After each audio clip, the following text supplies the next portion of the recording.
आश्रमवासी साधक, प्रेमी बच्चे एवं बच्चियों, आज 30 जनवरी 2026 प्रातःकाल की बेला आश्रम उज्जैन में गुरु महाराज की दया से आप लोगों के आग्रह से इस लघु सत्संग में कुछ सुनाने का अवसर जो मिल रहा है, इसमें गुरु महाराज की बड़ी दया है। हमारे ऊपर भी है और आपके ऊपर भी है कि आपको सुनने का अवसर मिल रहा है। प्रेमियों, इस समय देखो, जिसको वास्तव में मानव धर्म बताया गया है, जिस सत्य के पथ पर चलने से, रास्ते पर चलने से बहुत से लोगों का नाम हो गया, काम हो गया, तवारीख में नाम आ गया, इतिहास में नाम आ गया और काम हो गया जब फकीर मिल गए, महात्मा मिल गए, पीर मिल गए, पैगंबर मिल गए, तो बहुत से लोगों का काम हो गया, निजात भी मिल गई, मुक्ति मोक्ष जिसको कहते हैं, यानी जीवात्मा का कल्याण भी हो गया। तो यह वो भूमि है कि यहाँ समय समय पर लोगों को बताने समझाने के लिए,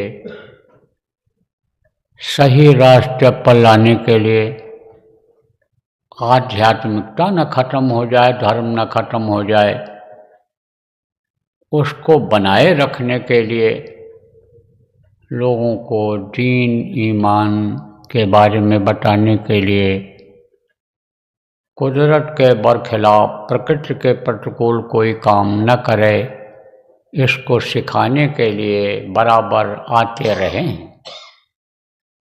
यह तवारीख यानी इतिहास बता रहा है।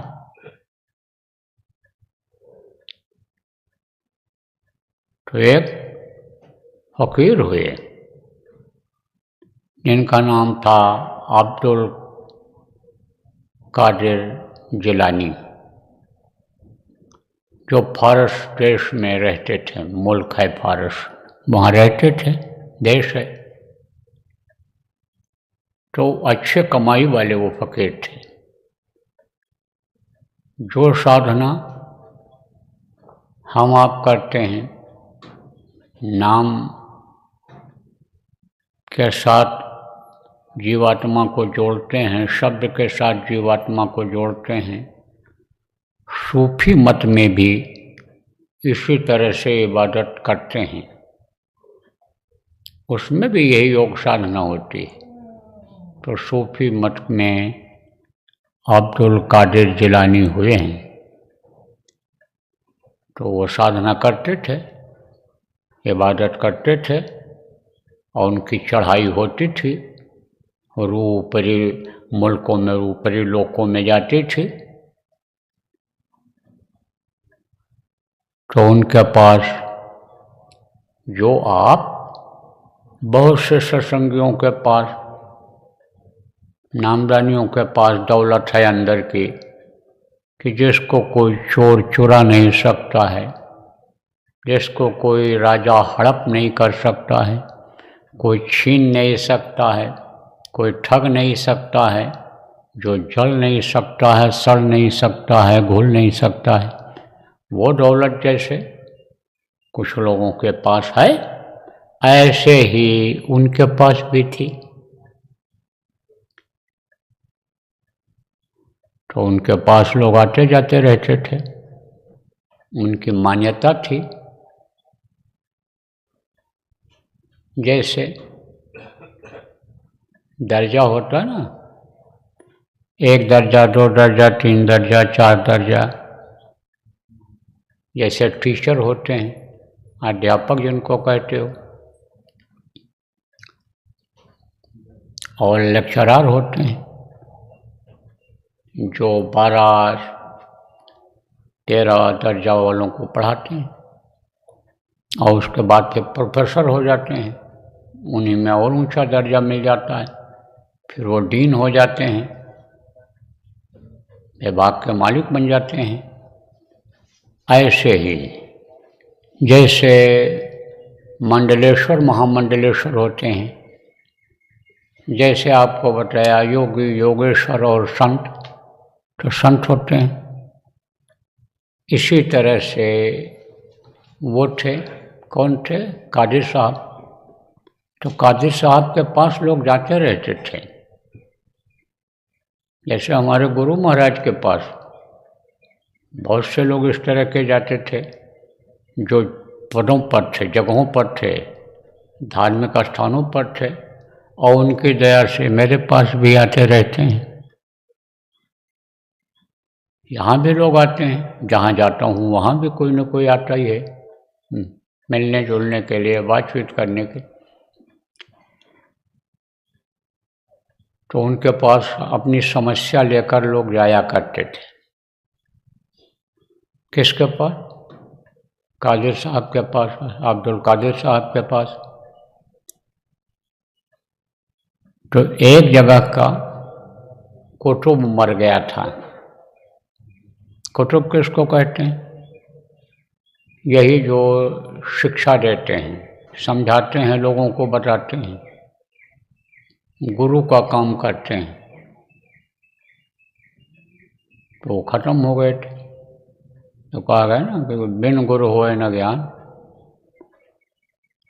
गुर बिन माला फेरते, गुर बिन करते दान, गुर बिन निष्फल सब बयान, बूझो वेद पुराण। गुरु के बगैर सब सुना है, सब बेकार है। और भी बता दें आपको, सो है सोना मनुष्य शरीर प्यारे गुरु बिना। यह मनुष्य शरीर सोना है बिना गुरु के। कुंवार महीना आता है तो क्या सिखाता है कि कुंवारापन खत्म करो। जैसे लड़के का शादी ब्याह करके कुंवारापन खत्म कर देते हो, किसी का हाथ पकड़ा देते हो, वो उसका जिम्मेदार हो जाता है, रक्षा करता है, परवरिश करता, कमाता खिलाता, देख रेख करता है। ऐसे इसके लिए जीवात्मा के संभाल के लिए, इस शरीर को बरकत दिलाने के लिए, खिलाने के लिए कि कैसे ये इसको भोजन मिलेगा, कपड़ा मिलेगा, वस्त्र मिलेगा, उसके लिए गुरु की जरूरत होती है। और नहीं गुरु जब करते हैं तब फिर वो अधूरा रहता है जीवन, इधर उधर भटकता रहता है, सहारा नहीं मिलता है। तो हर सूना मनुष्य शरीर प्यारे गुरु बिना। तरोवर सूना डाल पात में, कोई पेड़ हो और उसमें पत्तियां ना हो तो अच्छा लगेगा? सूना लगेगा। जैसे घर में कोई ना हो और एक आदमी रह जाए, पूरा परिवार चला जाए कहीं मेला घूमने और अन्य काम से, शादी ब्याह, तो कहता सूना सूना लग रहा है, भरा हुआ पूरा दिखाई पड़ता था। क्योंकि सबके अंदर प्रभु की अंश जीवात्मा है, इस चीज़ को लोग समझ नहीं पाते हैं। तो प्रभु की अंश जीवात्मा जहाँ रहे वहाँ तो सूनापन रहेगा ही नहीं, तो भरा पूरा दिखता है प्रभु जहाँ रहे। तो कहते हैं चला गया, चले सूना मनुष्य शरीर प्यारे गुरु बिना। तरोवर सूना डाल पात बिन, ताल सून बिन नीर प्यारे गुरु बिना। तालाब है कोई, पानी नहीं है तो सोना लगेगा, वो बिल्कुल उजाड़ जैसा लगेगा। आपको और भी समझा दें।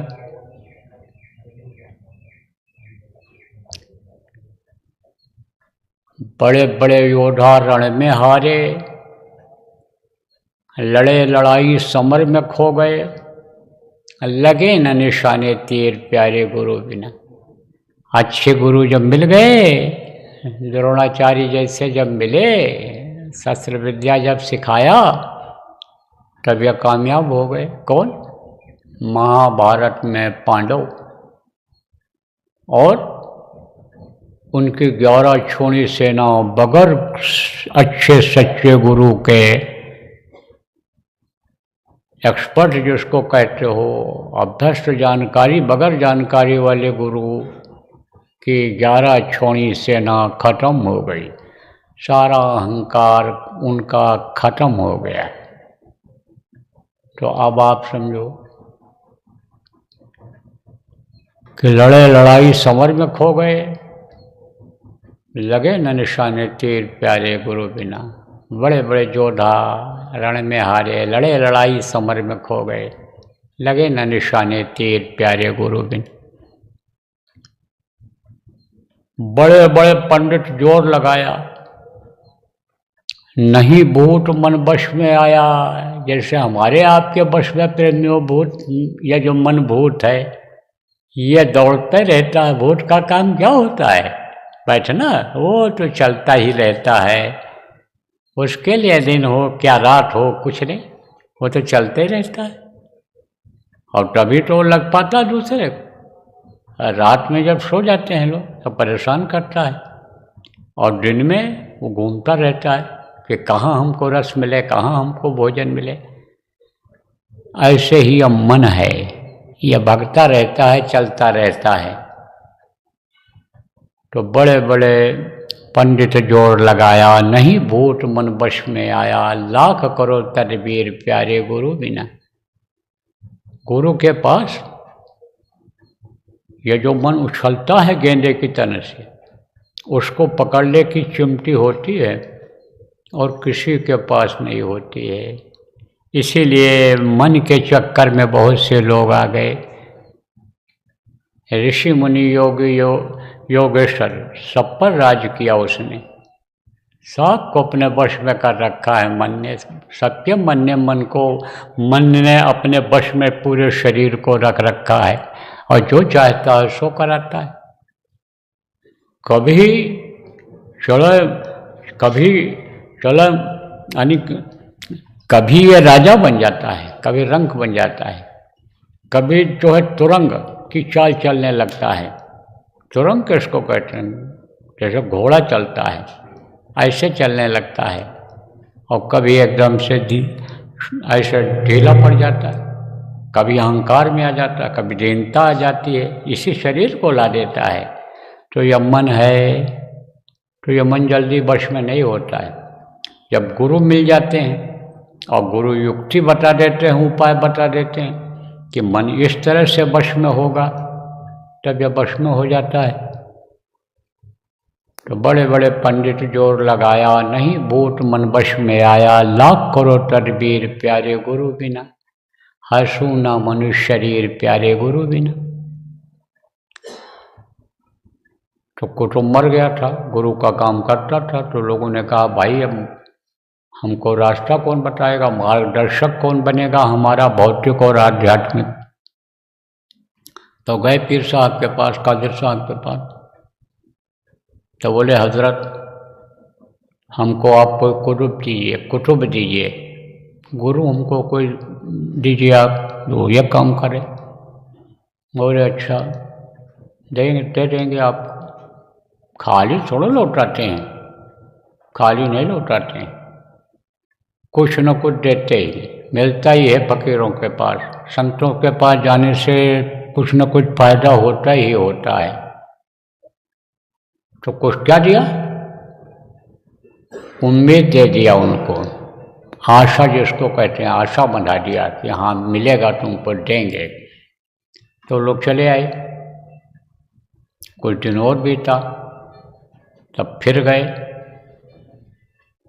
तो कहे, हजरत आपसे गुजारिश किया था, प्रार्थना किया था कि आप हमको कुतुब दे दीजिए कोई। तो आप बगैर कुतुब के कैसे काम चलेगा, आप कोई दे दीजिए। तो वहाँ जहाँ वो रहते थे, जैसे आश्रमों पर रहते हैं, अपने गुरु महाराज के आश्रम पर हम लोग रहते थे, आप प्रेम में रहते हो, ऐसे ही वहाँ भी लोग रहते थे। तो वो लोग जो आए थे, जैसे आपके यहाँ बक्ता मांगने आते हैं कि हमको प्रचारक दीजिए, बक्ता दीजिए, जैसे यहाँ आश्रम पर आते हैं, ऐसे वो आए थे इस उम्मीद में कि जो भी यानी समझो इनमें मुरीद इनके होंगे, भक्त होंगे, शिष्य होंगे, उनमें से ये हमको किसी को दे देंगे। लेकिन उनको कोई नज़र नहीं आ रहा था जो कुतुब का काम करे, गौस का काम करे। गौस भी कहते हैं कुतुब गौस, ये सब नाम है। तो कहा कि अभी और थोड़ा सब्र करो, सब्र माने धैर्य धारण करो, प्रतीक्षा करो, इंतज़ार करो, वेट करो। तो बेचारे फिर चले गए, लेकिन और उनके समझ में कोई आ नहीं रहा था कि जैसे वो कहें कि ऐसा आदमी जो वो काम कर सके, सफल हो जाए इस काम में। तो कुछ दिन जब बीता तो वहाँ के उस क्षेत्र के लोगों ने आपस में राय मिलाया कि भाई कुतुब के बगैर तो कोई काम चलेगा नहीं, अब तो सब काम में रुकावट आने लग गई। तो लगता है कि अब हम ही लोगों को अपने ही विवेक से, बुद्धि से कुतुब कोई बनाना पड़ेगा, चुनना पड़ेगा। तब उसमें से एक बुजुर्ग थे, बोले भाई एक बार और चलें। एक बार, दो बार, तीन बार से ज़्यादा महत्व लोग नहीं देते थे। तीसरी बार का ज़्यादा महत्व था। जैसे जब बोली बोलते हैं ना, तब कहते 1, 2, 3, बस 3 फाइनल हो जाता है, ऐसे ही। तो बोले कि चलो एक बार और चले गए सब लोग मिल कर के, और ज़्यादा संख्या में लोग गए और गुजारिश किया, प्रार्थना किया कि कुतुब हमको आप दे दीजिए, आप कुतुब के बगैर हमारा काम नहीं चलेगा। तो फिर उन्होंने नज़र दौड़ाया, देखा कोई काबिल है नहीं, और दिया भी जाए इस काम को न कर पावे तो उससे फ़ायदा क्या होगा। जो लोगों का जो आध्यात्मिक काम है वो न कर पावे, दुख तकलीफ न दूर कर पावे, मुसीबत से लोगों को बचा न पावे, तो ऐसे आदमी को दिया जाए तो क्या फ़ायदा है। बोले अच्छा आज और ठहर जाओ तुम लोग, यहीं इंतज़ाम करा दिया। ठहर गए लोग।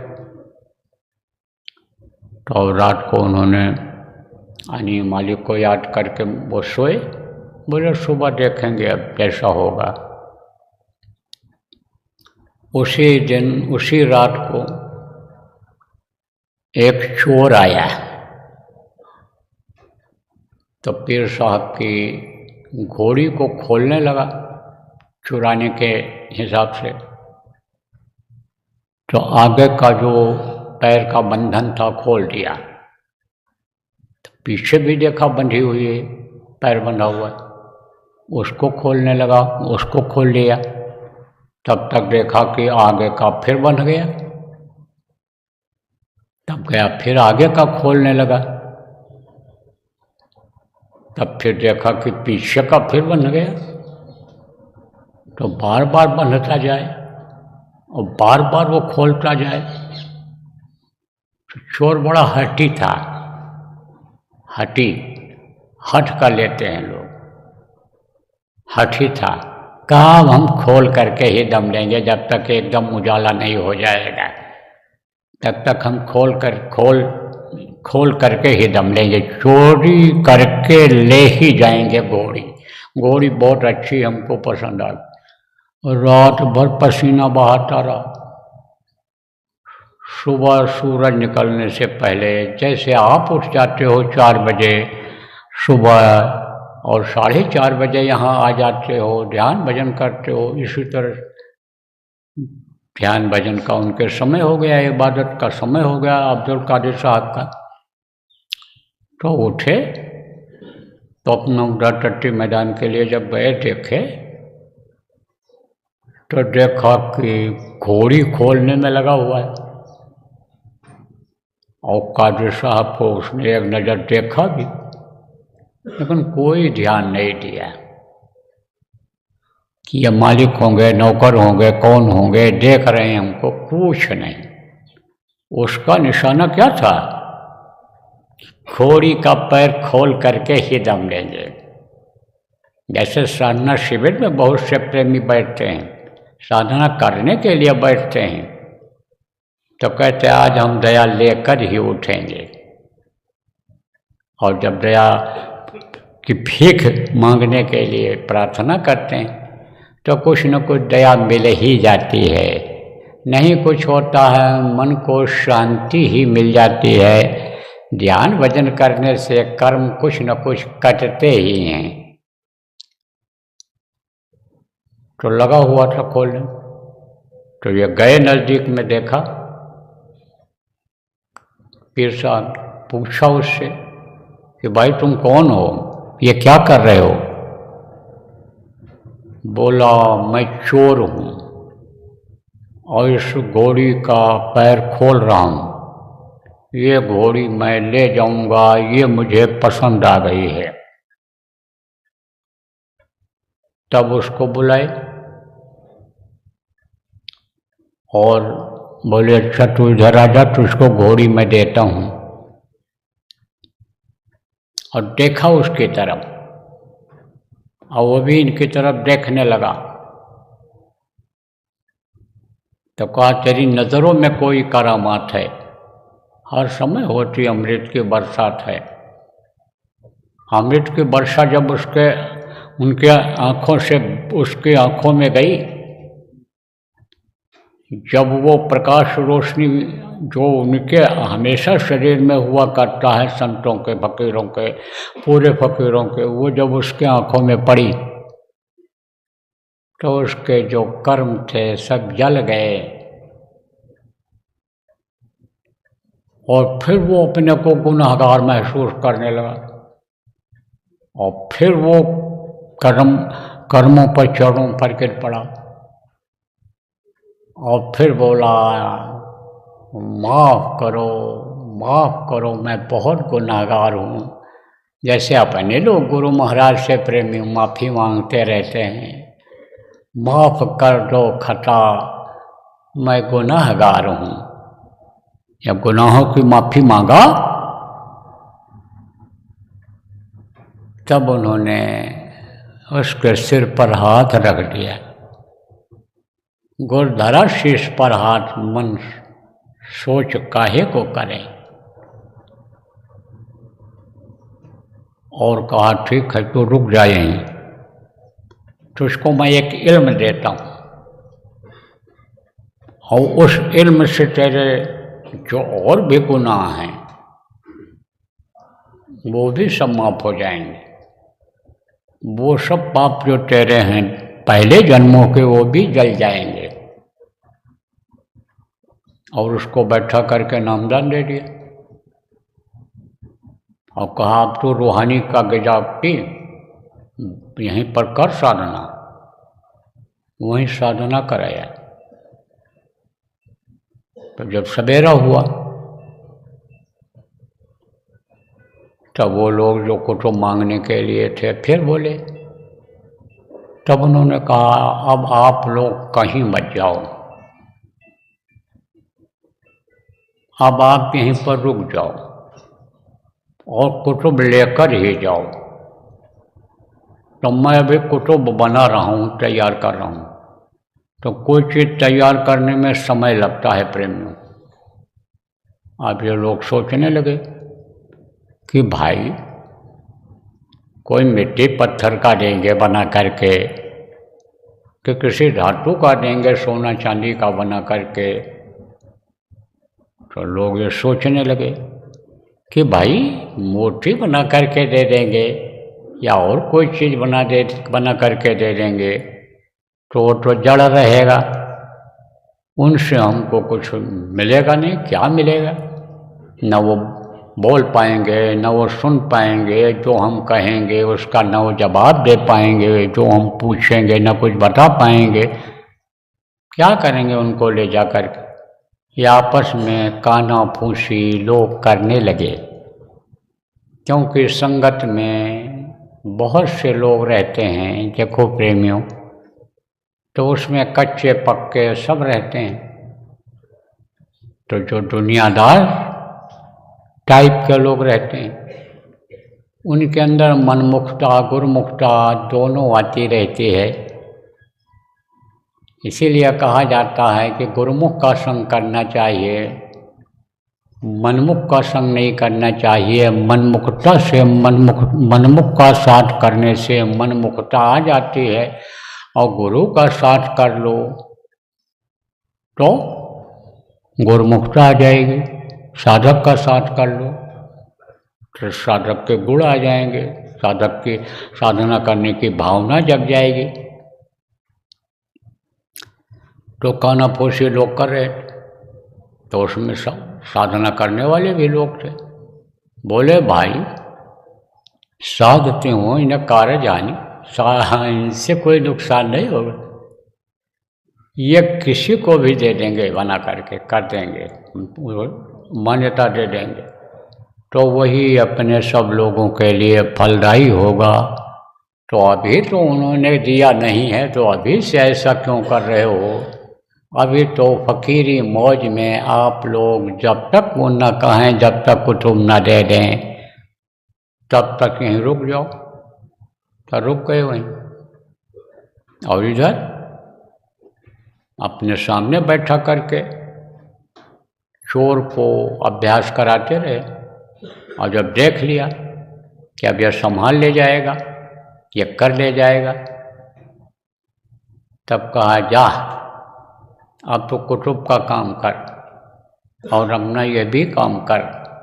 जैसे अष्टावक्र गुरु ने राजा जनक को कहा था नामदान देने के बाद कि अब तुम साधना भी करो और रूहानी गति को भी तुम प्राप्त करो, निजात भी तुम रूह को दिलाओ अपने, और राज भी करो।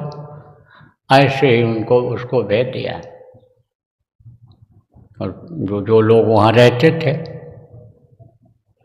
उन लोगों ने कहा कि चोर को आपने बना दिया कुतुब, ये क्या किया है? जैसे बताते हैं ना कि हर जगह मनमुख गुरुमुख रहते हैं, हर संगत में मनमुख गुरुमुख हैं, अपने आश्रम पर भी मनमुख गुरुमुख हैं। किसी को भी मनमुखता आ सकती है, मन के खिलाफ, मन जो चाहे करा ले, गुरु के मिशन के खिलाफ मन खराब हो जाता है, लोगों का मन खराब कर लेते हैं। तो जब पूछा लोगों ने कि हजरत ये आपने क्या किया, खुद चोर को कुतुब बना?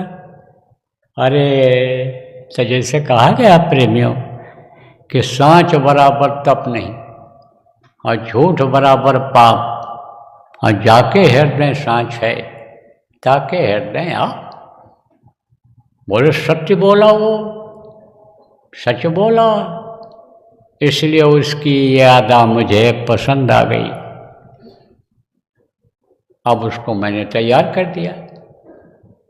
कहते ना कि गुरु की दया हो जाए तो पल में परलय होता है, पल भर में ये रूह जीवात्मा शब्द को पकड़ लेती है और ऊपर लय हो जाती है। ऐसे तैयार कर दिया दया कर और भेज दिया। तो प्रेमियों लगे रहो, और कब क्या किसको मिल जाए ये कुछ नहीं कहा जा सकता है। संतों के पास सब कुछ होता है। गुरु महाराज की दया, गुरु महाराज के पास सब कुछ मिलता था, गुरु महाराज की दया इस समय भी मिल रही है। तो दुनिया की भी चीज़ों के मिलने में और आध्यात्मिक गति पाने में अगर हम आप लगे रहेंगे तो गुरु की दया की बरसात तो हो रही है। देखो आपको बताया गया कि स्वाति नक्षत्र आता है, स्वाति की बूंदें जल्दी मिलती नहीं, गिरती नहीं, बरसात कम होती है। लेकिन स्वाति में बरसात आ गई अगर, और केला के पंखुड़ी में पड़ गई तो कर्पूर बन जाती है, कर्पूर बन जाता है। और अगर सीप के मुंह में पड़ गई तो वही मोती बन जाता है। तो कब दया की बरसात हो जाए कुछ नहीं कहा जा सकता है। अब ये जो साधना शिविर लगने जा रही है 10 दिन की यहाँ लगने जा रही है, कब से? 2 तारीख से, 2 दिन और हमें चाहे 31 और 1 तारीख, उसके बाद साधना शिविर लग जाएगी। 10 दिन की यहाँ लगेगी। अन्य जगहों पर अपने अपने सुविधानुसार लोग लगाएंगे।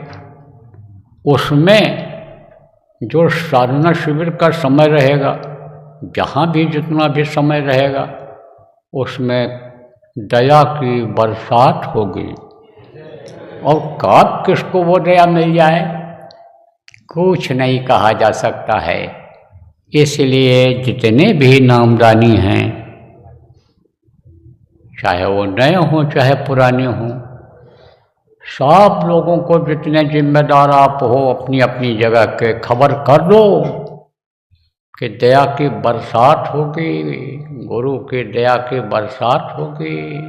समझ लो वो स्वाति के नक्षत्र की बूंदें रहेंगी, इसलिए चूकने की जरूरत नहीं है। तो बोलो जय गुरुदेव। जय गुरुदेव, जय गुरुदेव, जय गुरुदेव, जय जय गुरुदेव।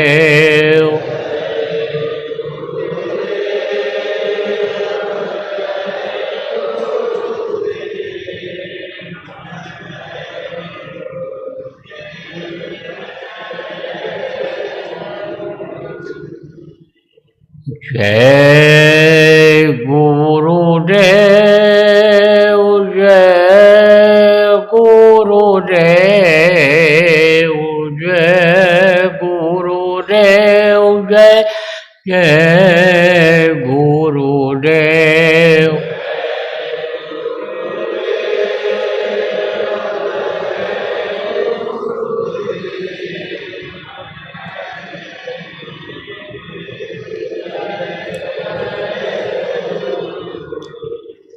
जय गुरुदेव, जय गुरुदेव, जय गुरुदेव, जय जय गुरुदेव।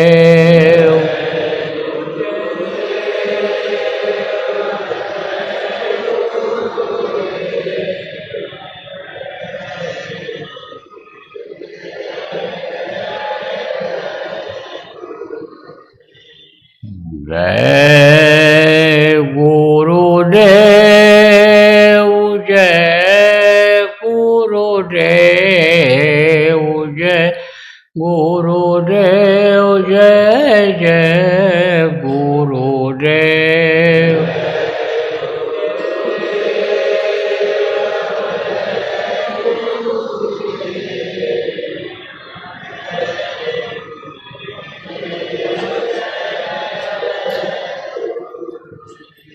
जय गुरुदेव, जय गुरुदेव, जय गुरुदेव, जय जय गुरुदेव।